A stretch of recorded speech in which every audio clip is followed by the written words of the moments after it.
Assalamualaikum warahmatullahi wabarakatuh. Perkenalkan, nama saya Galuh Putranjani dari kelas AK Prodi S1 Akuntansi Fakultas Ekonomi dan Bisnis Universitas Mula Warman. Untuk memenuhi tugas yang telah diberikan oleh Pak Iqbal, hari ini saya akan meringkas kembali materi perencanaan strategis mata kuliah Sistem Pengendalian Manajemen yang telah saya dapat pada pertemuan ke-9.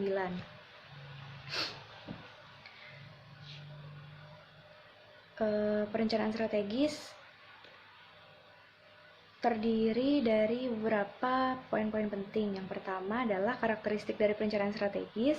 Yang kedua, menganalisis program-program baru yang diusulkan. Yang ketiga, menganalisis program-program yang sedang berjalan. Dan yang terakhir, proses perencanaan strategis. Di sini, saya akan menjelaskan terlebih dahulu tentang karakteristik dari perencanaan strategis. Perencanaan strategis adalah proses memutuskan program-program yang akan dilaksanakan oleh organisasi dan perkiraan jumlah sumber daya yang akan dialokasikan ke setiap program selama beberapa tahun ke depan. Karakteristik dari perencanaan strategis terbagi atas beberapa poin penting. Yang pertama adalah hubungan dengan formulasi strategi. Perbedaan antara dua jenis manajemen yaitu formulasi strategi dan perencanaan strategi. Perbedaannya adalah bahwa formulasi strategi merupakan proses untuk memutuskan strategi baru.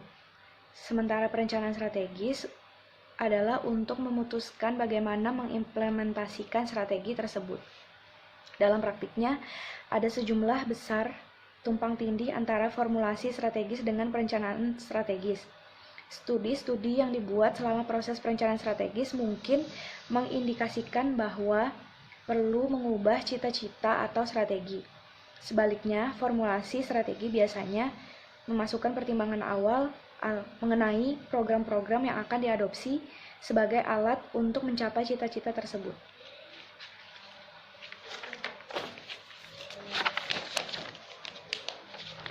Yang kedua adalah evolusi dari perencanaan strategis. Saat ini banyak organisasi menghargai keunggulan dari pembuatan rencana untuk 3 atau 5 tahun ke depan. Praktik menyatakan rencana tersebut dalam dokumen atau model format adalah luas, tetapi bukan berarti diterima secara universal. Jumlah rincian umumnya jauh lebih sedikit dibandingkan dengan rencana strategis pada tahun 1950-an. Yang ketiga, manfaat dan keterbatasan dari perencanaan strategis.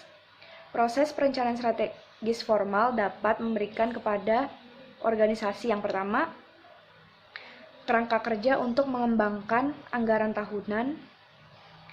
Yang kedua, alat pengembangan manajemen. Yang ketiga, mekanisme untuk memaksa manajemen agar memikirkan jangka panjang.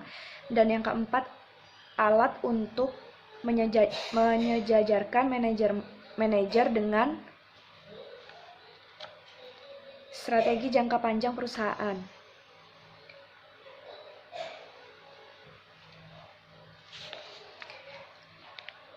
Saya akan menjelaskan poin pertama, yaitu kerangka kerja untuk pengembangan anggaran. Suatu anggaran operasi memerlukan komitmen sumber daya untuk tahun mendatang. Oleh karena itu adalah penting bahwa manajemen membuat komitmen sumber daya semacam itu dengan ide yang jelas mengenai kemana arah organisasi untuk beberapa tahun ke depan. Suatu rencana strategi menyediakan kerangka kerja yang lebih luas tersebut. Dengan demikian, manfaat penting dari pembuatan suatu rencana strategis adalah bahwa rencana tersebut memfasilitasi formulasi dari anggaran operasi yang efektif. Yang kedua, alat pengembangan manajemen. Perencanaan strategi formal adalah alat pendidikan dan pelatihan manajemen yang unggul dalam memperlengkapi para manajer dengan suatu pemikiran mengenai strategi dan implementasinya. Tidak berlebihan jika dikatakan bahwa dalam perencanaan strategi formal, proses itu sendiri adalah jauh lebih penting dibandingkan dengan output dari proses tersebut, yang merupakan dokumen rencana. Yang ketiga, mekanisme untuk memaksa manajemen memikirkan jangka panjang. Manajer cenderung untuk lebih khawatir mengenai masalah-masalah taktis dan pengelolaan urusan-urusan bisnis rutin saat ini dibandingkan mengenai penciptaan masa depan. Proses perencanaan strategis formal memaksa manajer untuk menyediakan waktu guna memikirkan masalah-masalah jangka panjang yang penting. Dan yang terakhir, poin penting dari manfaat perencanaan strategis adalah alat untuk menyejajarkan manajer dengan strategi korporat. Maksudnya di sini adalah debat, diskusi, dan negosiasi yang terjadi selama proses perencanaan mengklarifikasi strategi korporat, menyatukan dan menyejajarkan manajer dengan strategi semacam itu, dan mengungkapkan implikasi dari strategi korporat bagi manajer individual.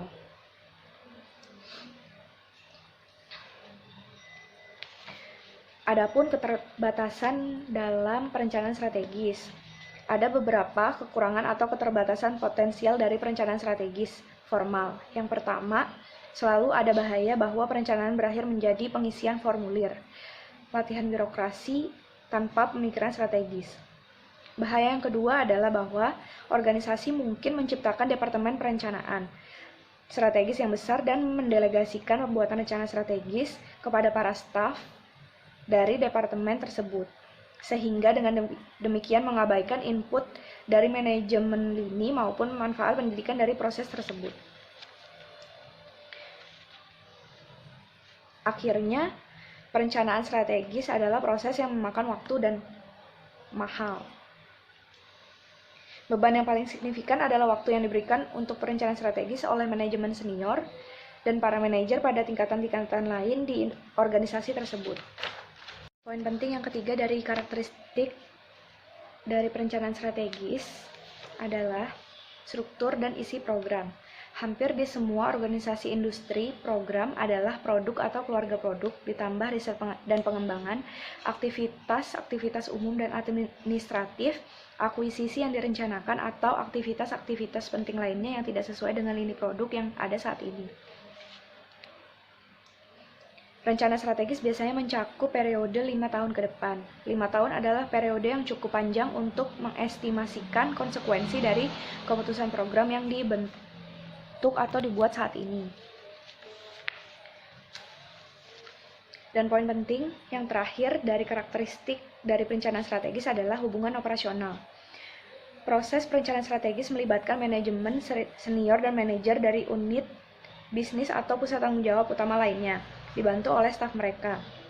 Tujuan utamanya adalah untuk memperbaiki komunikasi antara eksekutif korporat dengan eksekutif unit bisnis dengan cara menyediakan rangkaian aktivitas terjadwal, melalui mana mereka dapat mencapai sekelompok tujuan dan rencana yang disetujui bersama. Manajer dari departemen-departemen individual biasanya tidak berpartisipasi dalam proses perencanaan strategis. Perencanaan strategis adalah suatu proses manajemen dan cara dengan mana proses tersebut dilaksanakan di suatu perusahaan sangat bergantung pada gaya dari CEO. Beberapa CEO memilih untuk mengambil keputusan tanpa manfaat dari alat perencanaan formal.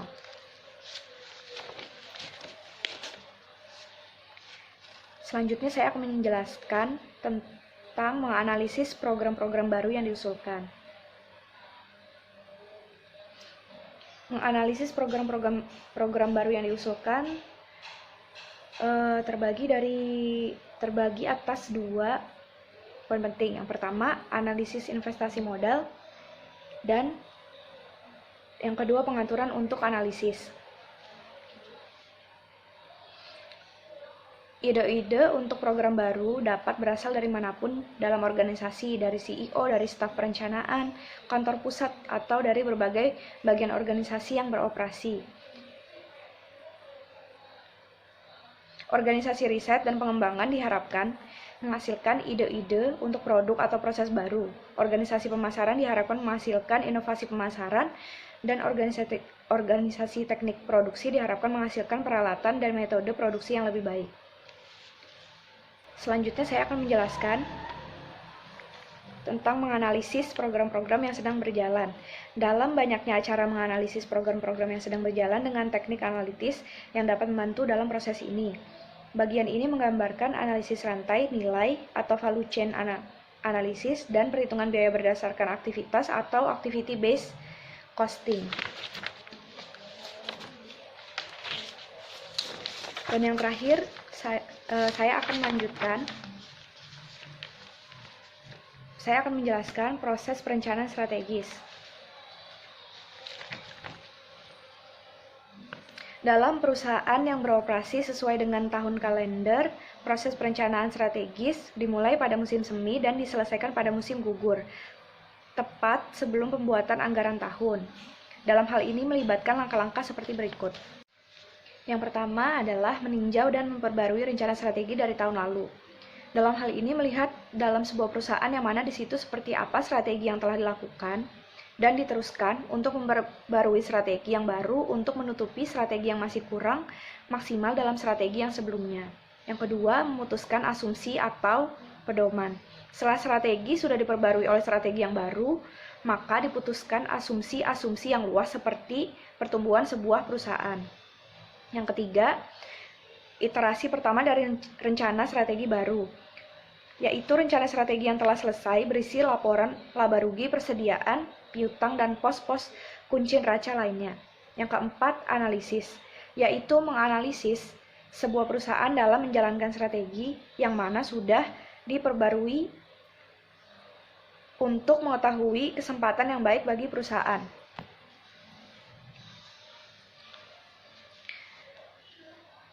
Selanjutnya, iterasi kedua dari rencana strategis, yaitu dalam rencana ini merevisi perusahaan dengan data yang didapat oleh analisis yang dilakukan oleh perusahaan. Dan yang terakhir adalah tinjauan dari persetujuan akhir. Suatu pertemuan dengan pejabat-pejabat senior korporat umumnya mendiskusikan rencana yang direvisi secara panjang lebar.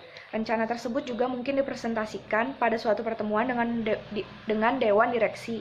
CEO memberikan persetujuan akhir. Persetujuan ini sebaiknya dilakukan sebelum awal dari proses pembuatan anggaran karena rencana strategi merupakan input yang penting bagi suatu perusahaan.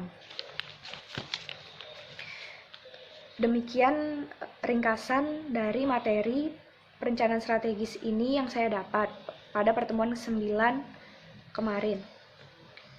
Kurang lebihnya mohon maaf. Wabillahi taufiq wal hidayah. Wassalamualaikum warahmatullahi wabarakatuh.